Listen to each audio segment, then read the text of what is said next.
আওয়ামী লীগ আবার ফিরবে, সেটাও আবার ভয়ঙ্কর রূপে জানিয়ে দেশ জুড়ে শুরু হয়েছে ব্যাপক আলোচনা সমালোচনা। প্রশ্নে বাংলার তারুণ্য কখনোই কম্প্রোমাইজ করবে না, কখনোই আপোষ করবে না।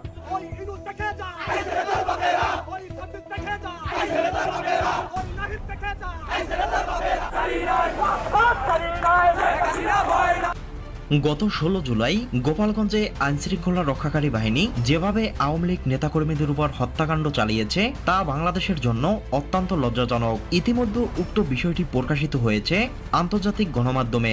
দেশের গণতন্ত্র আজ এক নতুন চ্যালেঞ্জের মুখে। সাংবিধানিক শৃঙ্খলা, শান্তি ও উন্নয়নের পথ রক্ষায় আগামী রবিবার যমুনা ঘেরাওয়ের কঠোর পরিকল্পনা হাতে নিয়েছে বাংলাদেশ আওয়ামী লীগ, যা বাংলাদেশের রাজনীতির মোড় পাল্টে দিতে পারে। এ বিষয়ে কি বলছে বিশ্লেষকরা, বিস্তারিত জানতে সম্পূর্ণ ভিডিওটি দেখতে থাকুন। আবারও সেই হরতাল অবরোধের কর্মসূচি আসছে কিনা, অনেক কথা বলতে চাই না, মূলত যেটা ঘটছে সেটুকুই বলতে চাই। গোপালগঞ্জে যে ঘটনা ঘটেছে, ওই দিন 4 জনের মৃত্যুর ঘটনা, পরবর্তীতে ঢাকা মেডিকেলে আরও একজনের মৃত্যু হয়েছে। অফিসিয়ালি আমরা জানি এখন যে 5 জনের মৃত্যু হয়েছে, যদিও আওয়ামী লীগ 11 জন 13 জন এরকম আওয়ামী লীগের পক্ষ থেকে দাবি করা হচ্ছে। আওয়ামী লীগের পক্ষ থেকে কয়েকশো আহত হওয়ার দাবি করা হচ্ছে।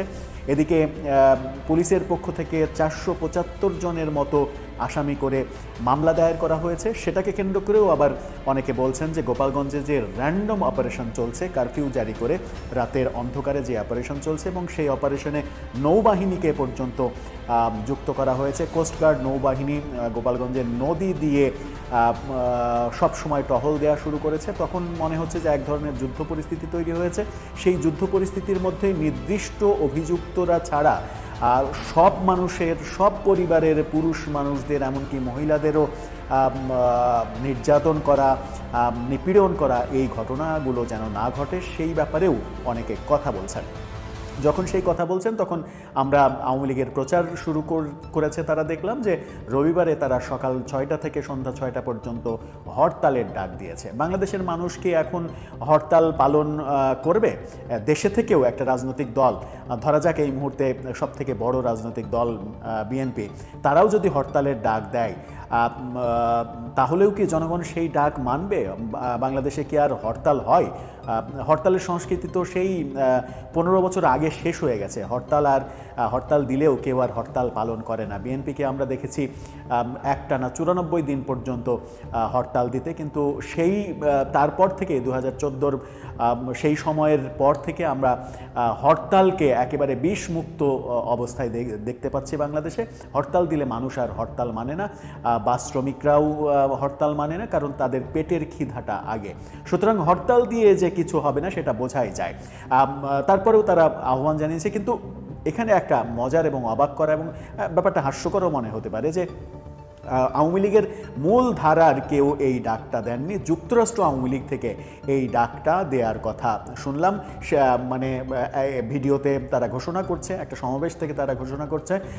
আমি এখনও নিশ্চিত নই যে আওয়ামী লীগের কেন্দ্রীয় পর্যায় থেকে এই ধরনের আহ্বান জানানো হয়েছে কিনা, কিন্তু যুক্তরাষ্ট্র আওয়ামী লীগ থেকে এরকম আহ্বান জানানো হয়েছে, সেটা আমি নিজে ভিডিওতে দেখেছি। এখন কেন্দ্রীয় আওয়ামী লীগ থেকেও যদি এই আহ্বান জানানো হয়, তাহলে বাংলাদেশের বর্তমান অবস্থা, সেটা আওয়ামী লীগ সরকার ক্ষমতায় থাকতেও হরতাল আসলে কেউ মানেনি। হরতাল মানার মতো মানসিকতা বাংলাদেশের মানুষের আর নেই। সুতরাং রাজনৈতিক অন্য পলিসি গ্রহণ করতে হবে রাজনৈতিক নেতৃবৃন্দের, সেটা একটা বিষয়। আর একটা বিষয় হচ্ছে যে আওয়ামী লীগের সাধারণ সম্পাদক ওবায়দুল কাদের ভারতীয় একটি গণমাধ্যমকে বলতে শুনলাম, তিনি শেখ হাসিনার উদ্ধৃতি দিয়ে বলছেন যে শেখ হাসিনা নাকি যমুনা অভিমুখে মার্চ করার জন্য আহ্বান জানিয়েছেন, এবং সেটা খুব শীঘ্রই, তারিখ জানাননি তিনি, খুব শীঘ্রই নাকি আওয়ামী লীগ যমুনা অভিমুখে পদযাত্রা করবে, অর্থাৎ যমুনা ঘেরাওয়ের কর্মসূচির দিকে যাবে গোপালগঞ্জের এই নির্যাতনের প্রতিবাদে।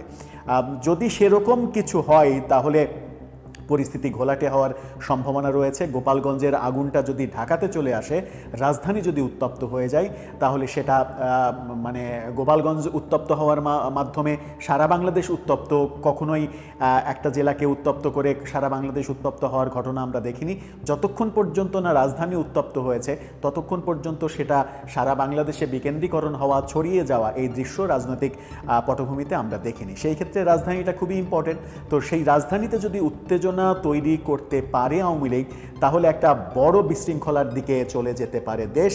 এবং যে আশঙ্কাটা অনেক দিন থেকেই করা হচ্ছে যে দেশ ক্রমেই গৃহযুদ্ধের দিকে চলে যেতে পারে, সেরকম অবস্থাও তৈরি হয়ে যেতে পারে। যেরকম যুদ্ধাবস্থা এই মুহূর্তে গোপালগঞ্জে চলছে। গোপালগঞ্জ একটা জেলা বলে অনেক বেশি আইনশৃঙ্খলা বাহিনীকে এক জায়গায় করে হয়তো দমন করা সহজ, অপেক্ষাকৃত সহজ, কিন্তু এটা যদি ছড়িয়ে পড়ে তাহলে এটা মারাত্মক আকার ধারণ করবে। তখন আর আইনশৃঙ্খলা বাহিনী ভার্সেস আওয়ামী লীগ থাকবে না, তখন Awami League versus BNP, Awami League versus NCP, Awami League versus Jamaat, ব্যাপারগুলো এইরকম হয়ে যাবে। যখন ব্যাপারগুলো এইরকম হয়ে যাবে তখন সেটা গৃহযুদ্ধের দিকে চলে যাবে, যদি পরিস্থিতি উত্তপ্ত হয়। কিন্তু আলোচনার যে বিষয়টা আরেকটা হতে পারে, সেটা হচ্ছে যে আওয়ামী লীগের কি এই মুহূর্তে রাজধানী ঢাকায় লোক সমাগম করে যমুনা অভিমুখে ব্যাপক লোক নিয়ে পদযাত্রা করে যমুনা ঘেরাও করা, এই ধরনের বড় কর্মসূচি নেয়ার বাস্তবতা রয়েছে? সেই বাস্তবতায় কি আওয়ামী লীগ রয়েছে? আমার মনে হয় যে সেই বাস্তবতায় আওয়ামী লীগ নেই। তাহলে কি ওবায়দুল কাদের একটা মানে আওয়ামী লীগের সাংগঠনিক জায়গা থেকে একটা ফেক বার্তা ছড়িয়ে বরং যারা রাজধানীতে ঢাকায় বাস করছে আওয়ামী লীগের লোকজন, শোনা যায় যে সারা বাংলাদেশে বিভিন্ন এলাকায় যারা এলাকায় টিকতে পারছে না আওয়ামী লীগের যারা, তারা অনেকেই ঢাকায় এসে নিরাপদে বসবাস করার চেষ্টা করছেন, ভিন্ন পেশায় যাওয়ার চেষ্টা করছেন, ভিন্নভাবে জীবন ধারণ করার চেষ্টা করছেন। তাদেরকেও কি এক ধরনের বিপদে ফেলে দেওয়ার দিকেই হাঁটছেন আওয়ামী লীগের সাধারণ সম্পাদক স্বয়ং? সেটাও মনে হতে পারে। আবার জানি না তাদের প্রস্তুতি কেমন, তাদের পরিকল্পনা কেমন, তাদের পরিকল্পনা অন্যরকম হতে পারে। আবার এদিকে গোপালগঞ্জের যে ঘটনা, গোপালগঞ্জে এনসিপির সমাবেশে আওয়ামী লীগের যে হামলার ঘটনা, সেই ঘটনার নির্দেশ নাকি শেখ হাসিনা দিয়েছেন স্বয়ং, এবং ব্যাপারটা মনিটরিং করেছেন ছাত্রলীগের সভাপতি সাদ্দাম হোসেন। এমন প্রচার আমরা বিভিন্ন মিডিয়াতে, বিভিন্ন জায়গায়, সামাজিক যোগাযোগ মাধ্যমে দেখছি।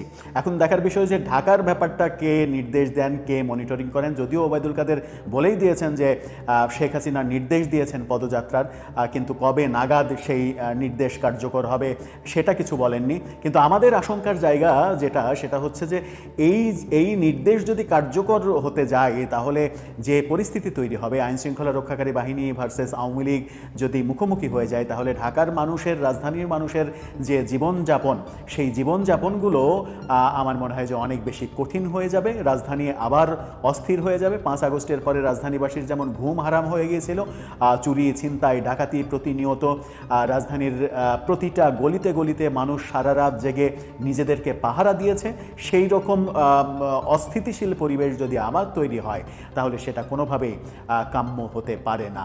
এখন ব্যাপার হচ্ছে যে কোন পথে এগোচ্ছে রাজনীতি, কোন পথে যাচ্ছে দেশ, কে কতটুকু ফায়দা লুটতে পারবে, কে কতটুকু মানে সাংঘর্ষিক পরিস্থিতি হলেও তার মধ্য দিয়ে বিজয় অর্জন করতে পারবে, সেটাই তাদের লক্ষ্য থাকবে।